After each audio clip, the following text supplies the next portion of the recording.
Hi folks, Dino Bob here with Return to Atebeno Park 2.0. I'm going to be starting this park as if it were an actual build. You can see a setup here with a guest generator and two entry gates.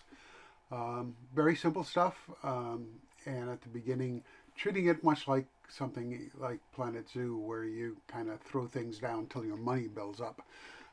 But the beta at this point is still a little buggy and a lot of features haven't been introduced. So we'll see how it goes. I started out by laying some path between the entry points and the guest generator, and now I'm using the grid to lay out some of the buildings that I think I want to do for the entry area of the park. You can see this is now the wooded landscape for the Mediterranean type climate map. I elected to eliminate the entry area that comes on the map because I wanted to put my entry further in from the edge to leave myself some leeway to produce some pre-park kind of structures and landscaping. But that's not the sort of thing you do when money's tight.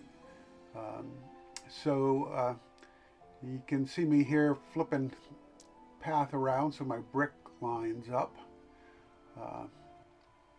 And that's one of the useful features of the modular system. Brick's one of those things that doesn't scale very well, but oh well.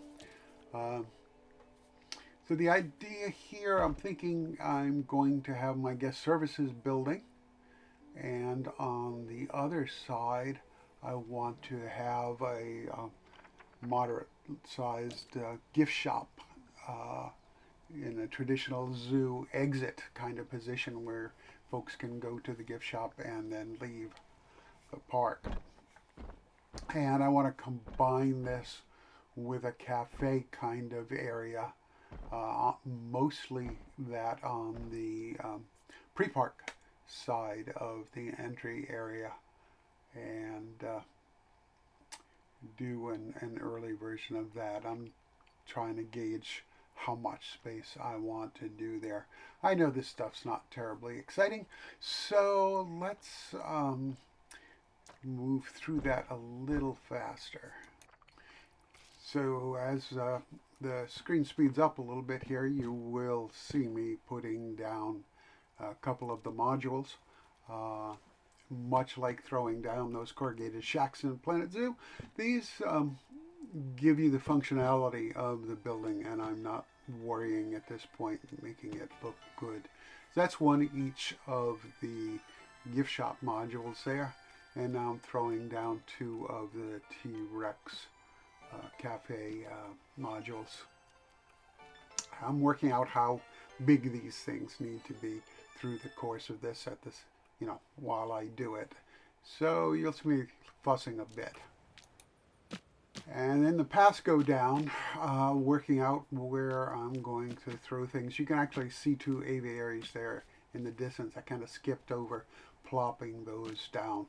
And now I'm trying to get to where I can have pathing for the guests to get to it. This is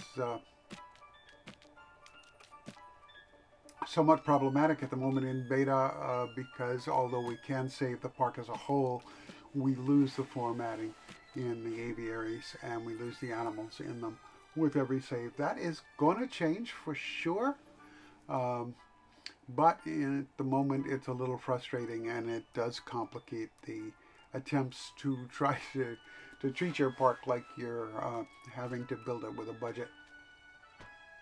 But so far, unlike the last park, I went ahead and used the cheat, which is Control U to unlock all the animals so I can place them what I want.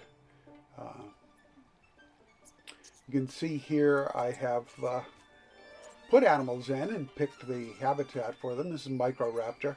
Uh, it comes from a fossil site, which is a Lagerstadt, which is a site with exceptional preservation.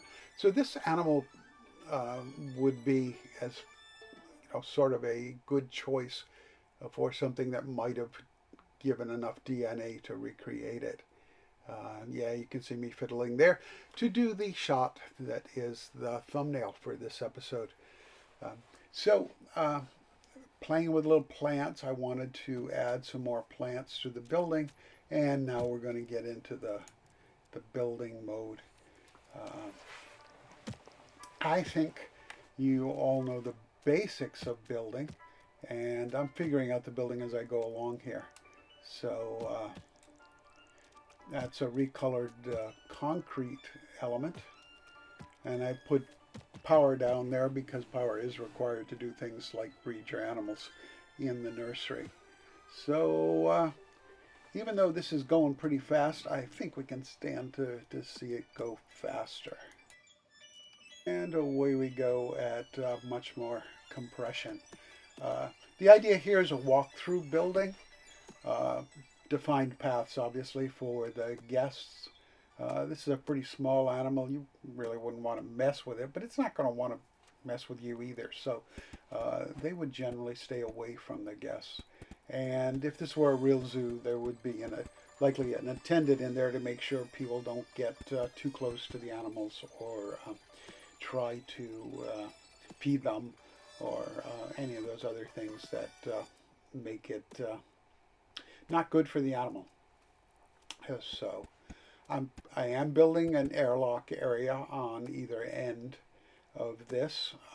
Haven't figured out quite yet how I want to handle the kind of screens that are generally used in things like this that tend to discourage the animals from trying to get into the airlock.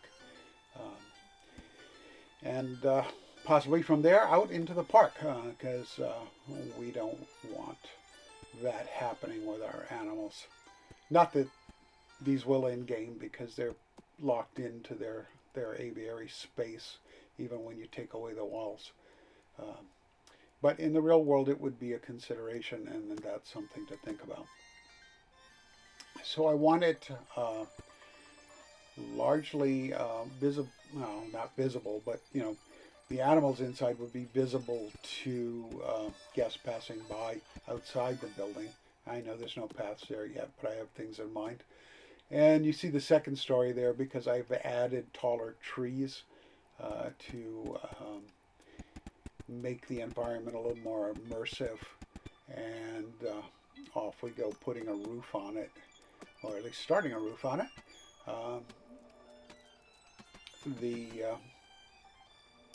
I'm doing a lot fussing with the flat roofing there, trying to get a look that I'm happy with. And you can see the modular stuff lets me do a lot of things, making columns out of walls to get a little more relief on the building. Beta, we've got some pieces we didn't have before, and you'll see some of those coming up with the turbine style air conditioning vents that are going to go on the roof. And I also wanted to put a structure to the overall roof area, so I'll be playing with girder pieces, including the new to beta curved column pieces. Very, very useful pieces. Happy to have them. And yep, on it goes. So beta is rolling along. As I'm recording this voiceover, the first update to beta has released to the beta backers, and that brought the foliage in. I'm building this a little bit earlier um, sort of, if you will, the test version of that beta release. Um, so I don't have everything that's new in the beta to hand. There are more pieces added. I'm sure if you've been watching videos, you will have seen some of that.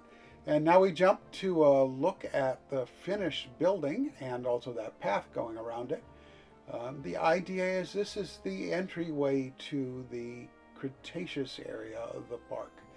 A relatively low-cost animal to get started and get the zoo off to a crawling start, despite it being a flying creature.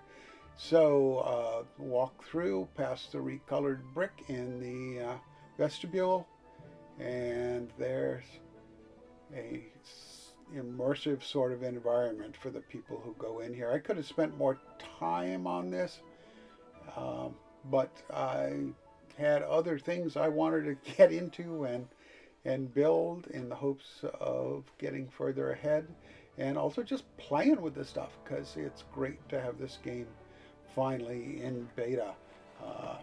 And I'm looking forward to the iterations as it gets better and better during beta, and those bugs get fixed, and things like our Microraptor stays put and doesn't go away in between sessions.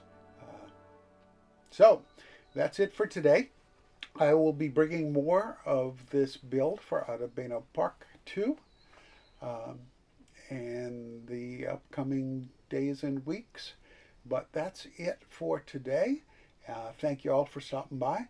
If you have questions, please ask them in the comments. See you soon.